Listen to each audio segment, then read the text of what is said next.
नमस्कार, आप देख रहे हैं भारत टाइम्स न्यूज और मैं हूं आपके साथ कंचन। मानव को आध्यात्मिक प्रेरणा प्रदान करने जैन श्वेतांबर तेरा पंथ धर्म संघ के 11वें अनुशास्ता महातपस्वी शांतिदूत आचार्य श्री महाश्रमण जी वर्तमान समय में दक्षिण मुंबई के कालवा देवी में 5 दिवसीय प्रवास कर रहे हैं। इस प्रवास के तीसरे दिन यानी मंगलवार को महातपस्वी की मंगल सानिधि में बॉम्बे हॉस्पिटल के डॉक्टर्स और अनेकानेक क्षेत्रों के गणमान्य लोगों के मध्य ड्रग्स से मुक्ति के लिए एलिवेट का महनीय कार्यक्रम आयोजित हुआ। तो दूसरे 3 मानवता के मसीहा के जंगल सानिधि में कालबा देवी क्षेत्र के व्यापारिक संगठनों से जुड़े लोग उपस्थित हुए। व्यापारी वर्ग को भी आचार्य श्री ने विशेष जीवन उपयोगी प्रेरणा प्रदान की, जिसका श्रवण करने के उपरांत जब व्यापारी वर्ग ने अपनी भावनाओं को अभिव्यक्त किया तो उनकी प्रसन्नता उनके मुख पर स्पष्ट दिखाई दे रही थी। बुधवार को मुख्य प्रवचन कार्यक्रम का आयोजन पूर्व के दिनों की भांति मां मुंबा देवी पार्किंग ग्राउंड में आयोजित हुआ। आज के कार्यक्रम में कालबा देवी क्षेत्र के व्यापारिक संगठनों के प्रमुख जन व व्यापारी भी उपस्थित थे। युग प्रधान आचार्य श्री महाश्रमण जी ने उपस्थित जनता को पावन प्रेरणा प्रदान करते हुए कहा कि जीवन में शांति का बड़ा महत्व है। जिसके जीवन में शांति का भाव हो उसका जीवन कष्टों से भरा हो सकता है। दो बात बताई गई है, एक सुविधा और दूसरी शांति।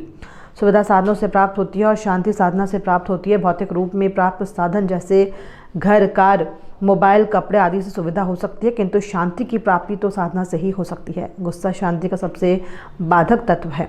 भय व लोभ भी आदमी की शांति में बाधक बनते हैं। इसलिए आदमी को साधना के माध्यम से गुस्से को नियंत्रित, संतोष भाव का विकास और अभय की बात हो तो शांति की प्राप्ति संभव हो सकती है। आचार्य श्री ने व्यापारी वर्ग को विशेष उद्बोधन प्रदान करते हुए कहा कि अर्थार्जन का साधन व्यापार होता है। जनता की आवश्यकता के सामनों की पूर्ति व्यापारी द्वारा की जाती है। इससे जनता को सहयोग मिलता है तो जनता से प्राप्त धन से व्यापारी का व्यवसाय चलता है।